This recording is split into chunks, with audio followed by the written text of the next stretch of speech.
Good evening friends. तो last class में हमने डिस्कस किया था कि एक्सरसाइज 1.2 का क्लास 10th मैथमेटिक्स का क्वेश्चन नंबर 1 और क्वेश्चन नंबर 2 का पहला पार्ट, और मैंने क्वेश्चन नंबर 2 के जो दोनों पार्ट थे, क्वेश्चन नंबर 2 का सेकंड और थर्ड, तो मैंने आपको होमवर्क में दिया था और बोला था कि आप ट्राई करके देखना। अगर क्वेश्चन नहीं बनेंगे तो मैं खुद बनाऊंगा इसका वीडियो और आपको करके दिखाऊंगा, ठीक है। तो आशा करता हूँ आप लोगों ने करने की कोशिश की होगी और आप लोगों से बने भी होंगे। कुछ लोगों से, जिन लोगों से नहीं बने हैं वो लोग के लिए मैंने ये वीडियो बनाया है, ठीक है। तो आइए देखिए, यहाँ पे देखते हैं क्वेश्चन नंबर 2 और थर्ड, फिर इसके आगे क्वेश्चन देखेंगे, ठीक है। तो यहाँ पे क्या लिखा हुआ है, find the LCM and HCF of the numbers and verify that LCM into HCF equal to product of the two numbers. जैसे कि मैंने कल आपको बताया था, लास्ट क्लास में बताया था, क्या बताया था कि कोई भी दो नंबर्स का जब हम एलसीएम निकालेंगे और क्या निकालेंगे, एचसीएफ, तो वो क्या किसके बराबर होगा, एलसीएम इनटू एचसीएफ किसके बराबर होगा, दोनों नंबर के मल्टीप्लाई के बराबर, ठीक है। ये वाला मैंने कॉन्सेप्ट बताया था आपको। तो यहाँ पे पहला जो सेकंड क्वेश्चन है, सेकंड नंबर का 510 एंड 92, यानी कि 510 और 92 के बीच में आपको एलसीएम और एचसीएफ निकालना है, फिर इनका वेरिफिकेशन भी करना है आपको, ठीक है। तो यहाँ पे ऑलरेडी मैंने यहाँ पे लिख के रखा सॉल्यूशन, क्योंकि अपना टाइम बचेगा यहाँ पे, जिससे कि मैं आगे का क्वेश्चन भी इस वीडियो में डिस्कस कर सकूं और वीडियो लंबा भी नहीं होगा। तो देखिए 510 को मैंने 2 से डिवाइड किया, क्योंकि लास्ट में 0 था और 0 क्या, लास्ट में 0 इवन नंबर है, तो किससे डिवाइड हुआ है, 2 से। क्लियर है बात, क्योंकि डिविजिबिलिटी रूल मैंने आपको ऑलरेडी बता रखे। तो 2 से डिवाइड किया, 510 को कितना आया, 255। अब लास्ट में 5 आ गया तो ये 5 से डिवाइड होगा, लेकिन अगर इनकी डिजिट का सम 3 से डिवाइड होगा तो क्या होगा, ये 3 से भी डिवाइड होगा, ठीक है। तो 5 5 10 और 2 12, 12 3 की टेबल में आता है तो किससे डिवाइड होगा, 3 से। तो यहाँ मैंने 3 से डिवाइड किया इसको, तो कितना आया, 85। अब लास्ट में 5 8 और 5 13, 13 की टेबल, 13 तो 3 की टेबल में नहीं आता, तो ये 3 से डिवाइड तो होगा नहीं, तो अब किससे डिवाइड होगा, ये 5 से। 5 से डिवाइड किया, 85 कितने टाइम्स आया, 17 टाइम्स। अब 17 आपका क्या है, किससे डिवाइड नहीं होता, 17 किससे डिवाइड होता है, केवल 17 से। तो मैंने 17 में 17 कर दिया। तो यहाँ पे आपको 510 के कितने फैक्टर्स आ गए, 1 2 3 4, ठीक है। क्लियर है बात। तो 2 × 3 × 5 × 17 को मैं एज इट इज लिख दिया इधर 510 के फैक्टर। फिर मैंने 92 का लिया यहाँ पे एलसीएम, फैक्टराइजेशन किया, फैक्टर निकाले। लास्ट में 2 है इवन नंबर, तो 2 से डिवाइड किया, 92 कितना आया, 46, और 6 नंबर आ गया 46 में लास्ट में, तो क्या है, इवन नंबर, फिर 2 से डिवाइड करूंगा मैं, तो कितना आ गया यहाँ से 46 को डिवाइड किया मैंने 2 से, 23। अब 23 तो किसी नंबर से डिवाइड होता नहीं 23 के अलावा, तो 23 बन जाए 23, ठीक है। तो यहाँ पे इसकी फैक्टर्स क्या है, 2 2 23, 92 इक्वल टू मैंने क्या लिख दिया, 2 × 2 × 23। क्लियर है बात। अब मैं इसको इस पावर के फॉर्म में भी लिख सकता हूँ, इसको जो आपकी फैक्टराइजेशन दिया है, तो मैंने यहाँ पे लिख दिया इनकी पावर कुछ भी नहीं है, मतलब पावर क्या है इनकी 1 1 है, तो 2 की पावर 1 × 3 की पावर 1 × 5 की पावर 1 × 7 की पावर 1। क्लियर है बात। फिर 92 को लिखा मैंने 2 2 टाइम्स था, 2 की पावर 2 × 23 1 टाइम था, 23 की पावर 1। क्लियर है बात यहाँ तक। फिर मैंने इनका एलसीएम और एचसीएफ निकाला, तो यहाँ पे देखिए आप देखिए अच्छे से, एचसीएफ क्या होता है, हाईएस्ट कॉमन फैक्टर, यानी कि जो दोनों नंबर्स हैं उनके बीच में जो फैक्टर निकाले उनके बीच में क्या कॉमन आ रहा है। तो यहाँ पे देखिए 2 2 यहाँ पे भी आ रहा है, यहाँ पे भी आ रहा है ना, 2 यहाँ पे 1 टाइम आ रहा है, यहाँ पे 2 टाइम, तो कॉमन क्या आ रहा है, ओनली 2, तो यहाँ पे मैंने 2 एचसीएफ लगा। अब देखिए 2 के अलावा यहाँ पे क्या कुछ कॉमन आ रहा है, कुछ भी कॉमन नहीं आ रहा, आया समझ में। तो यहाँ पे ये क्या होगा, 2 आपका एचसीएफ। क्लियर है बात। फिर एलसीएम निकालेंगे हम, तो यहाँ देखेंगे दोनों में एलसीएम निकाल के देखेंगे, तो यहाँ पे देखो 2 3 5 7, तो 2 3 5 7 इधर आ रहा है, हाँ एक बार आ गया, तो 2 की पावर देखो यहाँ पे 1 है, यहाँ पे 2 है, तो हम क्या लेंगे यहाँ पे 2 की पावर 2। क्लियर है बात। तो 2 × 2 यहाँ से हो गया। अब 3 देखो, 3 क्या है, इधर भी नहीं है, इधर भी नहीं, 1 टाइम है तो 1 टाइम ले लिया, 5 1 टाइम है, फिर 7 1 टाइम है, तो ये 7 लूंगा मैं, यहाँ पे गलती 17 लिखा गया, ठीक है, 17 ही है, सॉरी। तो यहाँ पे क्या हो जाएगा आपका, 17। क्लियर है बात। और यहाँ पे 23 भी, इधर पे 1 टाइम है तो 23 भी ले लिया। अब इनका आप मल्टीप्लाई करो तो किसके बराबर आएगा, 23,460, किसके बराबर आएगा, 23,460 के बराबर। तो ये आपका एचसीएफ आ गया 2, और इसका एलसीएम कितना आ गया, 23,460 के बराबर। क्लियर है बात यहाँ तक। अब हम क्या करेंगे, इनका वेरिफिकेशन, यानी कि जो दो नंबर्स के आपने एलसीएम और एचसीएफ निकाले हैं, तो वेरिफिकेशन क्या कहता है कि दोनों नंबर का मल्टीप्लाई किसके बराबर होगा, उन दोनों नंबर के एलसीएम के और एचसीएफ के प्रोडक्ट के बराबर। क्लियर है बात। तो आइए देखते हैं। तो मैंने यहाँ पे क्या करा, LCM into HCF equal to क्या लिखा, product of the two numbers. Clear है बात। तो एलसीएम क्या आया था आपका 23,460 और एचसीएफ क्या आया आपका 2, वैल्यू पुट कर दी मैंने यहाँ पे। तो यहाँ पे क्या हो गया आपका, और दोनों नंबर्स क्या थे आपके 510 एंड 92, तो इनका दोनों का मल्टीप्लाई कर दिया। तो यहाँ पे क्या आ गया आपका, 2 से मल्टीप्लाई करा तो इसका डबल हो गया 46,920, तो इसका मल्टीप्लाई करेंगे तो ये भी बराबर आ जाएगा। यानी कि आपका जो दोनों नंबर का मल्टीप्लाई है वो दोनों नंबर के एलसीएम और एचसीएफ के मल्टीप्लाई के बराबर आ गया। यही आपको प्रूव करना था। अब देखिए सेकंड क्वेश्चन भी मैंने यहाँ पे लिख के रखा हुआ आप लोगों के लिए। सेकंड क्वेश्चन क्या है, 336 एंड 54 के बीच में आप एलसीएम और एचसीएफ निकालिए, फिर उनका वेरिफिकेशन कीजिए। तो मैंने 336 को 2 से डिवाइड करा, क्योंकि लास्ट में क्या है, इवन नंबर, क्या है, इवन नंबर, तो 2 पूरे से डिवाइड होगा 2 से, तो मैंने 2 से डिवाइड करा, 336 कितना आया 168। अब लास्ट में फिर इवन नंबर आ गया 8, तो किससे डिवाइड हो गया 2 से, 168 को मैंने डिवाइड करा 2 से, तो 84 आया। लास्ट में फिर इवन आ गया, फिर 2 से करेंगे तो 42, फिर 2 से करेंगे 21। अब 21 क्या है, ऑड नंबर है, लास्ट में 1 आ गया। तो यहाँ पे फिर क्या करेंगे हम, 2 और 1 क्या होता है 3, 3 की टेबल में आता है, क्लियर है बात। फिर इसके बाद 3 से डिवाइड किया तो 7, और 7 1 जा 7, तो इसके फैक्टर्स क्या क्या आ गया आपके बच्चे, 2 2 2 2 3 7, यानी कि 2 कितने टाइम्स आ गया, 4 टाइम्स, कितने टाइम 4 टाइम्स, तो 3 1 टाइम, 7 1 टाइम, क्लियर है बात। तो यहाँ पे अपना 336 की क्या निकलना है आपके पूरे फैक्टर्स, क्लियर है। फिर हम देखेंगे 54, तो 54 क्या है, यहाँ पे 54 के निकाले हमने, 4 क्या है लास्ट में, इवन नंबर, तो मैंने 2 से डिवाइड किया इसको, तो 27 आया। अब 7 क्या आ गया लास्ट में, ऑड नंबर, यानी कि 2 से डिवाइड नहीं होने वाला। फिर 7 और 2 को मैंने ऐड करा तो 9 हो गया, यानी कि ये 3 से डिवाइड होगा। 9 किसकी टेबल में आता है, 3 की टेबल में, तो 3 से डिवाइड किया, 3 9 जा 27, फिर 3 से डिवाइड किया तो 3 3 जा 9, और 3 से डिवाइड किया तो 1, क्लियर है बात। तो ये आपके किसी फैक्टर्स आ गए 54 के, 2 1 टाइम, 3 2 टाइम, 3 3 टाइम्स आया बस, ठीक है। तो ये क्या होगा, 2 की पावर 1 और 3 की पावर 3। अब आपको क्या निकालना है, इन दोनों के बीच में एलसीएम और एचसीएफ, क्या निकालना है, एलसीएम और एचसीएफ। तो देखो 54 और 336 के बीच में आपको कॉमन क्या आ रहा है दोनों में, देखो ये 2 की पावर 1 आ रही है और ये 3 की पावर 1 आ रही है, तो एचसीएफ क्या हो जाएगा इनका, 2 into 3 यानी कि 6, क्लियर है बात। जो दोनों में कॉमन आते हैं जो फैक्टर्स, वो क्या होता है आपका एचसीएफ, क्या एचसीएफ, ठीक है। अब एलसीएम निकालेंगे तो दोनों में देखो 2 की पावर यहाँ पे 1 आ रही है, और यहाँ पे देखो ये 2 की पावर 1 और यहाँ पे 2 की पावर 4, तो मैक्सिमम पावर ले लोगे आप, क्या लोगे 2 की पावर 4, क्लियर है बात। फिर 3 देखो 3 की पावर 3, 3 की पावर 1, तो यहाँ मैक्सिमम पावर लोगे 3 की पावर 3, क्लियर है बात। फिर यहाँ पे 7 देखोगे, 7 की पावर 1, इधर तो कुछ है नहीं, तो सेकंड की पावर क्या लोगे यहाँ पे आप, ओनली 1, क्लियर है बात। तो फिर आगे देखेंगे एलसीएम क्या होगा, इन दोनों का मल्टीप्लाई सबका कर दिया मैंने, 2 की पावर 4 16 होता है, 3 की पावर 3 27 होता है, 7 की पावर 1 7 होता है। फिर एलसीएम लिया मैंने इनका मल्टीप्लाई करके, तो इनका मल्टीप्लाई करेंगे कितना आएगा, ये दिया आपका 324, कितना आएगा 324। एचसीएफ क्या आया था अपना अभी 2 into 6 यानी कि 6, 2 into 3 यानी कि 6। तो वेरिफिकेशन क्या करेंगे हम, LCM into HCF equal to क्या होगा, प्रोडक्ट ऑफ द नंबर्स। तो मैंने यहाँ पे वैल्यू पुट कर दी, प्रोडक्ट ऑफ द नंबर्स, यानी कि दो नंबर थे आपके पास 336 एंड 54, क्लियर है बात। तो यहाँ पे वैल्यू पुट करी मैंने, दोनों को मल्टीप्लाई करा और यहाँ पे एलसीएम रखा और एचसीएफ रखा। तो मैंने 6 से मल्टीप्लाई करा 3024 का, तो कितना आया आपका 18,144। तो इनका मल्टीप्लाई करेंगे तो इतना ही आएगा, ठीक है। तो आपका ये वेरिफिकेशन हो गया क्वेश्चन नंबर 7 की, जो आपके बचे हुए थे। ये दोनों क्वेश्चन भी मैंने समझा दिए हैं, ठीक है। अब आगे का क्वेश्चन देखते हैं, चले आइए।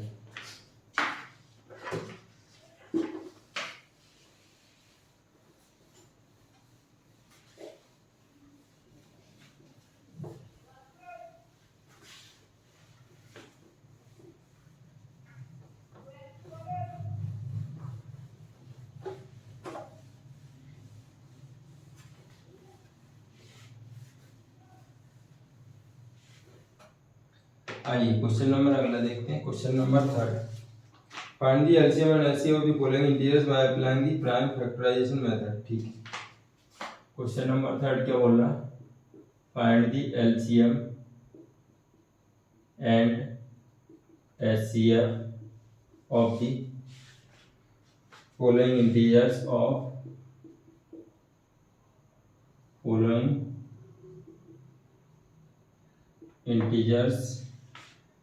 by applying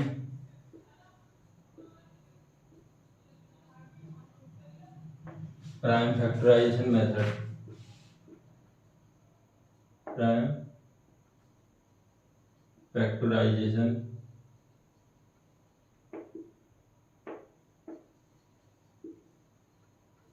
method. क्लियर बात, प्राइम फैक्टराइजेशन मेथड। पहला क्वेश्चन देखते हैं। 1 है 12, 15 एंड 21। सेकंड है 17, 23, 17, 23 एंड 29।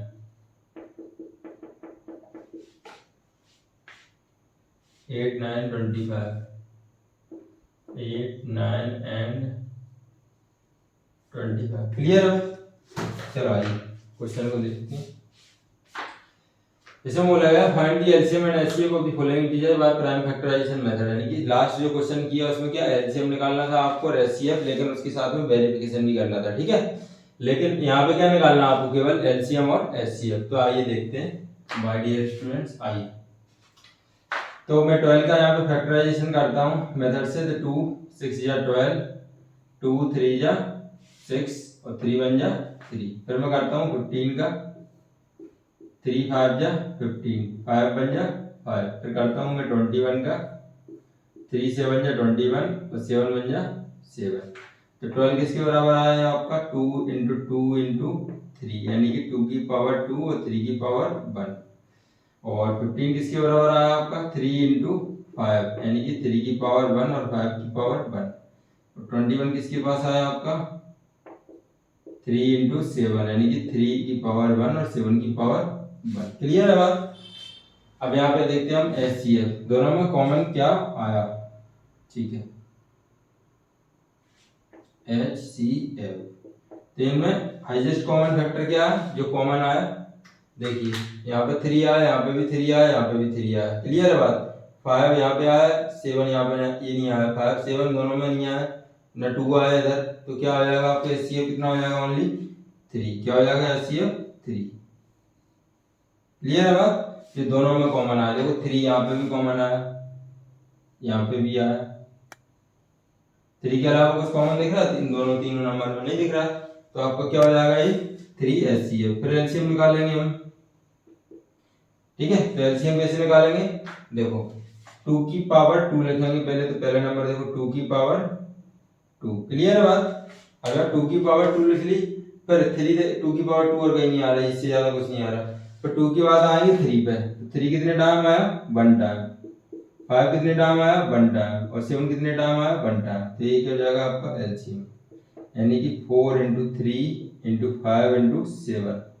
क्लियर बात? 4 3 या 12 और इंटू 5 इंटू 7, यानी कि 12 5 या 60 इंटू 7 कितना होगा, 7 4 जा 42 और एक 0, 420 का हो जाएगा आपका एलसीएम। क्लियर है बात? अगर आपको एलसीएम ऐसे समझ में नहीं आ रहा तो दूसरी मेथड भी है, आप साथ में लेके कर सकते हो फैक्टराइजेशन।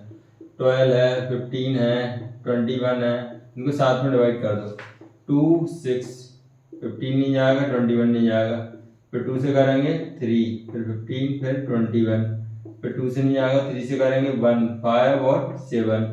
फिर 5 से करेंगे तो 1 1 7। फिर 7 से करेंगे तो 1 1 1। क्लियर है फैक्टर?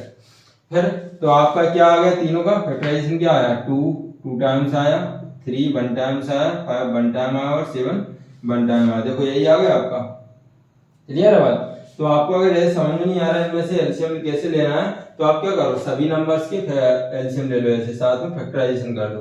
तो जो भी यहाँ पे प्रोडक्ट आएगा, फैक्टर्स आएगा, वो क्या होगा आपका, उन्हीं नंबर का एलसीएम। क्लियर है बात? तो आइए सेकंड क्वेश्चन देखते हैं। इसी प्रकार से हम इधर पर 17 का करेंगे तो 17 तो 17 बन जाए 17 हो जाएगा। 23 का करेंगे तो 23 क्या हो जाएगा, 23 बन जाए 23। 29 का करेंगे तो क्या हो जाएगा, 29 बन जाए 29। क्लियर है बात? तो 17 का क्या आया, 17 की 1 पावर। 23 का क्या आया, 23 की 1 पावर। और 29 का क्या आया, 29 की 1 पावर। क्लियर है बात?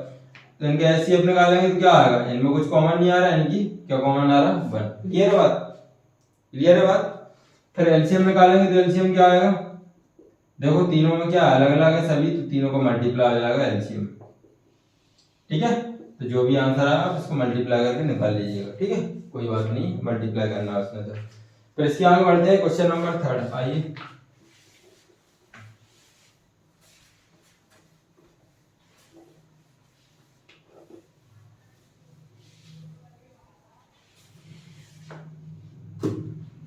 क्वेश्चन नंबर थर्ड में क्या बोला गया, 8, 9 और 25, 8, 9 और 25।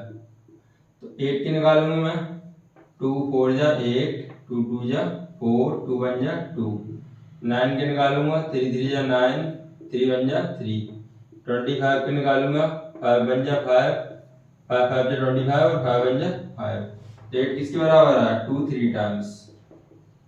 9 किसके बराबर है, 3 इंटू 3। 25 किसके बराबर है, 5 इंटू 5। क्लियर है बात। इनका एचसीएफ क्या हो जाएगा, देखो इनमें कॉमन क्या आ रहा है तीनों में, देखो 3 3 यहाँ नहीं आ रहा, कुछ 5 5 यहाँ नहीं आ रहा। क्लियर है बात।